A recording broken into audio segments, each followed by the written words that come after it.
नमस्कार दोस्तों आप सभी का हमारे चैनल में बहुत बहुत स्वागत है। जैसा कि दोस्तों इस वीडियो में हम लोग बात करेंगे वैद्युत रसायन इलेक्ट्रोकेमिस्ट्री की। बता दें कि ये क्लास 12 का एक ऐसा चैप्टर है केमिस्ट्री का जिससे कुल 9 नंबर के क्वेश्चन पूछे जाते हैं। और दोस्तों आपको मालूम होगा कि आपके केमिस्ट्री के पेपर में कुल 4 क्वेश्चन ऐसे होते हैं जो 5-5 नंबर के पूछे जाते हैं। ठीक है, तो उसी में से एक यह भी टॉपिक है जिससे 5 नंबर का क्वेश्चन पूछने का उम्मीद है। ठीक है दोस्तों, आशा करते हैं कि 5 नंबर का क्वेश्चन अगर यहाँ से आएगा तो आप इसको अच्छे से कर लेंगे इस वीडियो को देखने के बाद। दोस्तों बता दें कि 5 नंबर का जो क्वेश्चन पूछा जाता है ना, वो कैसे पूछा जाता है। जैसे मान लीजिए सबसे पहले आपको एक सेल समीकरण दे देगा, जैसा कि आप यहाँ पे देख रहे होंगे एक सेल समीकरण दिया हुआ है। इसके जगह पे सेल अभिक्रिया भी दे सकता है दोस्तों, ऐसी रासायनिक अभिक्रिया जो किसी गैल्वेनिक सेल में होती है या डेनियल सेल में होती है या वोल्टिक सेल में होती है। आप जानते हैं कि अगर किसी गैल्वेनिक सेल में कोई रासायनिक अभिक्रिया हो रही है तो वो 2 भागों में होती है, एक में ऑक्सीकरण होता है, दूसरे में अपचयन होता है। और जब ऑक्सीकरण या अपचयन होता है तो उनका एक विभव भी आपको दिया जाता है, अपचयन विभव या अपचयन विभव, ऑक्सीकरण विभव। जैसा कि आप यहाँ पे देख पा रहे हैं ऑक्सीकरण संख्या 2 से 0 हो रही है, यानी यहाँ पे अपचयन हो रहा है। जब अपचयन हो रहा है तो यहाँ पर अपचयन विभव दिया हुआ है।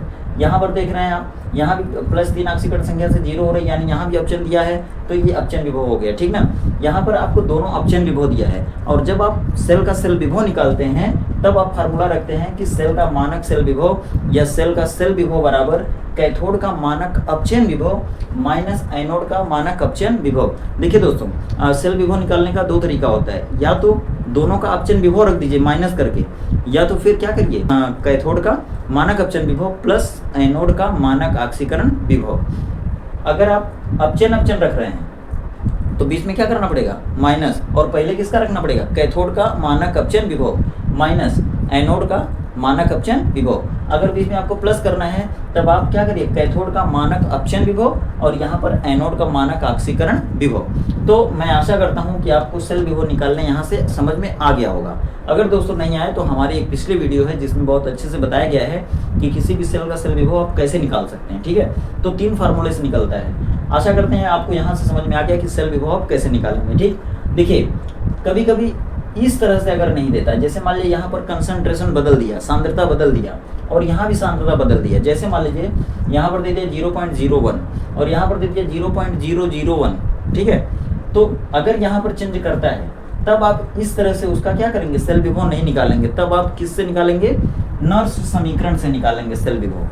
ठीक है, सेल का मानक इलेक्ट्रोड विभव या सेल विभव, सेल का मानक इलेक्ट्रोड विभव या सेल विभव आप नर्स समीकरण की सहायता से निकालेंगे। ठीक है, और यहाँ पर क्या रखेंगे, यहाँ जो सांद्रता दी जाएगी, यहाँ पर ऑक्सीकरण हो रहा है क्योंकि ऑक्सीकरण संख्या यहाँ पे 0 थी, यहाँ 2 है, तो यहाँ पे क्या हो रही है ऑक्सीकरण हो रहा है, तो यहाँ पर जिसका ऑक्सीकरण हो रहा है उसकी सांद्रता यहाँ पर रखेंगे ऑक्सीडेशन यानी ऑक्सीकरण कहते हैं इसको हिंदी में।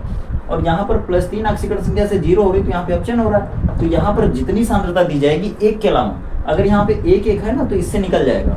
अगर 1 के अलावा कुछ और देता है पॉइंट में या दशमलव में तो वो यहाँ पर अपचयन हो रहा है, तो ये वाली सांद्रता कहाँ रखेंगे, नीचे। ठीक है, अब देखिए नर्स समीकरण को अच्छे से पहले समझ लीजिए। जैसे यह क्या है, सेल का सेल विभव, ये सेल का मानक इलेक्ट्रोड विभव है, यह सेल का इलेक्ट्रोड विभव या सेल विभव है, यह सेल का मानक सेल विभव या मानक इलेक्ट्रोड विभव है -2.3033 RT। यह R क्या है, गैस नियतांक है। ठीक है, इसका मान फिक्स होता है 8.3 करके होता है कुछ। ठीक है, आप देख लीजिएगा, उसको बाद में बता दूंगा। यह T जो है ना परम ताप होता है। परम ताप मतलब होता है कि जिसको केल्विन में लिया जाए 273 जोड़ के, तो 25 डिग्री सेंटीग्रेड को मानक ताप कहते हैं। इसमें जब 273 जोड़ देंगे तो 298 केल्विन हो जाएगा, ये परम ताप हो गया। उसका मान यहाँ रखेंगे। यहाँ पर क्या गैस नियतांक का मान हो गया, यहाँ पे क्या हो गया इलेक्ट्रॉनों की संख्या, यहाँ पे क्या हो गया फैराडे नियतांक। ठीक है, यह फैराडे नियतांक का भी मान कांस्टेंट होता है, इसका भी कांस्टेंट होता है, इसका भी मानक की कंडीशन में कांस्टेंट होगा। ठीक है, तो इन सभी को जब सॉल्व करेंगे आप n को छोड़कर, तो R, T और F का मान रखने के बाद हो जाएगा 0.0591।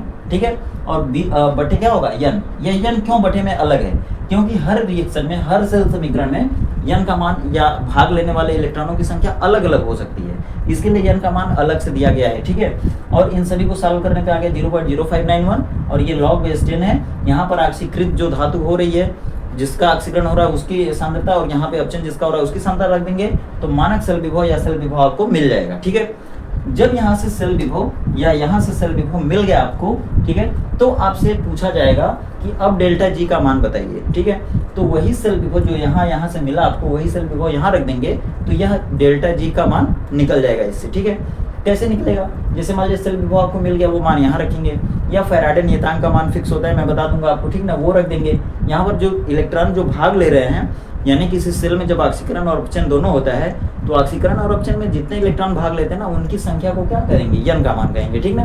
तो n का मान हो गया, तीनों को रख देंगे यहाँ पे माइनस के साथ, तो डेल्टा जी का मान आ जाएगा। अब आपको पहला संबंध क्या दिया जा रहा है, डेल्टा जी एवं मानक सेल विभव में संबंध या सेल विभव में संबंध, ठीक ना। तो डेल्टा जी इसीलिए आपको बता दिया गया कि अगर 5 नंबर का क्वेश्चन इस चैप्टर से आता है, न्यूमेरिकल सेक्शन से आता है, तो आप उसको कैसे निकालेंगे, यानी डेल्टा जी का मान अगर पूछा तो आप कैसे निकालेंगे, ठीक है। ये चैप्टर के बीच बीच में छिपी हुई चीजें हैं जो ज़्यादा हाईलाइट नहीं, ठीक है, तो उनको निकाला गया, इसलिए बहुत इंपॉर्टेंट है। आप, मैं आशा करूंगा कि आप कॉपी कलम के साथ इसको नोट भी करते चलेंगे, ठीक है। ठीक है, आगे देखिए दोस्तों, पहला संबंध ये हो गया। दूसरा संबंध क्या है, मानक सेल विभव एवं साम्य स्थिरांक में संबंध। कभी कभी क्या होता है, यह सेल समीकरण देगा सबसे पहले, या सेल अपक्रिया देगा इसके जगह पे, फिर ये अपचयन विभव बता देगा, फिर आपसे डायरेक्ट पूछेगा कि इस सेल अपक्रिया के लिए साम्य स्थिरांक के का मान बताइए या केसी का मान बताइए, या साम्य स्थिरांक की गणना कीजिए, जैसा कि एनसीईआरटी में बहुत पूछा हुआ है, ठीक है। तो देखिए, अगर इस तरह से दिया सेल समीकरण अपक्रिया और साम्य स्थिरांक को पूछा, तो सबसे पहले आप देखेंगे कि यह किससे निकलेगा, इस फार्मूले से निकलेगा सेल विभव कि नष्ट समीकरण से निकालना पड़ेगा, ये आपको तय करना है, ठीक ना। और यहाँ से सेल विभव निकालने के बाद ये फार्मूला रखेंगे डायरेक्ट, ये वाला, ठीक है। यहाँ पे साम्य स्थिरांक का मान हो गया, यह गैस नियतांक, ये परम ताप हो गया 298, ये फैराडे हो गया, ठीक ना, 96,487 करके इसका मान होता है ना कूलाम में। तो ये सब रख देंगे जब, और n का मान बचेगा, ठीक है। तो n क्या करेंगे, यहाँ पर इलेक्ट्रॉनों की संख्या ले लेंगे ना, यानी 3 यहाँ दिख रहा है, यहाँ 2 दिख रहा है, इसको ऊंचे संख्या से गुणा करके बराबर कर लेंगे, ठीक ना, 6 आएगा, तो यहाँ पर उसकी वैल्यू रख देंगे, ठीक ना। चलिए, ये रखने के बाद आपको मिल जाएगा किसका, डेल्टा के का मान, के का मान, ठीक है। देखिए, लॉग की जरूरत अगर आपको पड़ती है ना उस प्रश्न में, तो प्रश्न में ये दिया जाता है, ठीक है। लॉग जितना भी यहाँ पे बनेगा, उसके लॉग की मान वहाँ पे क्वेश्चन में आपको दिया जाएगा, ठीक है। अगर एंटी लॉग बनेगा तो एंटी लॉग का भी दिया जाता है, ठीक है। चलिए, तो ये हो गया। तीसरा संबंध आपका क्या है, गिब्स ऊर्जा एवं साम्य स्थिरांक में संबंध। देखिए, डेल्टा जी का मान अगर पूछा जाता है आपसे ना, तो डेल्टा जी का मान आप साम्य स्थिरांक के मान से भी निकाल सकते हैं। सबसे पहले क्या करेंगे, इस समीकरण को सॉल्व करके, इस सेल विभव को सॉल्व करके उसका सेल विभव निकालेंगे, या अगर उससे नहीं निकलता तो इससे निकालेंगे, ठीक ना।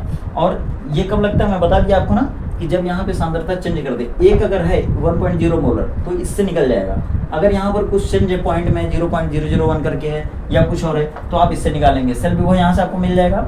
सेल विभव निकालने के बाद आप डेल्टा जी का मान निकालेंगे, सेल विभव का मान यहाँ रखेंगे, डेल्टा जी का मान निकालेंगे, और फिर डेल्टा जी का मान निकालने के बाद डेल्टा जी का मान और इसका आर गैस नियतांक का मान और ये परम ताप 298 केल्विन रख करके आप केसी का मान निकाल सकते हैं, ठीक है दोस्तों। याद करिए फिर से कि इससे 5 नंबर का क्वेश्चन पूछा जाएगा, ठीक है।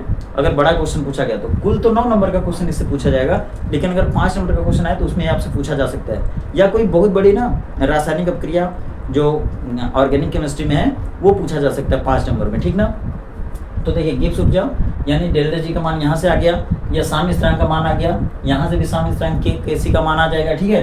अब आपका बचता है सेल विभव एवं क्यू में संबंध, ये उष्मागतिकी टर्म होता है, ठीक ना। तो यहाँ से क्यू में क्या संबंध होगा, तो देखिए ये सेल का सेल विभव हो गया, यह सेल का मानक सेल विभव हो गया, यह वही चीज़ है जो आर टी और एफ का मान रख के आता है, ठीक ना। और यहाँ से डेल्टा क्यू आपको मिल जाएगा, ठीक ना, डेल्टा क्यू नहीं क्यू, ठीक है, क्यू आपको मिल जाएगा। चलिए आगे देखिए, नव समीकरण सेल विभव और मानक सेल विभव में संबंध, तो ये आपको मालूम हो गया, ठीक है। तो दोस्तों, ये ऐसी चीज़ें हैं जो बहुत इंपॉर्टेंट है, ये चैप्टर के बीच बीच में छिपी हुई हैं, और सारे टर्म जो एनसीईआरटी के हैं, ठीक ना, तो एनसीईआरटी में ये चीज़ें दी हुई हैं, ये सब चीज़ें पूछी जा सकती है आपसे बोर्ड एग्जाम में, ठीक ना।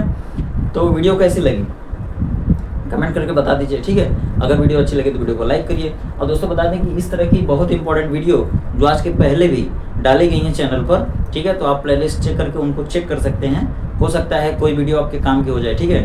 तो दोस्तों, अगर वीडियो अच्छी लगे तो वीडियो को लाइक कर दीजिए, चैनल पर पहली बार है चैनल को सब्सक्राइब कर दीजिए, ताकि ऐसी इंपॉर्टेंट वीडियो आपको मिलती रहे समय समय पर। आपका बोर्ड एग्जाम नज़दीक आ रहा है, ठीक है। तो मिलते हैं इसी तरह के कॉन्सेप्ट के साथ अगली वीडियो में दोस्तों, तब तक आप खुश रहिए, बेस्ट मस्त रहे, आपका दिन शुभ।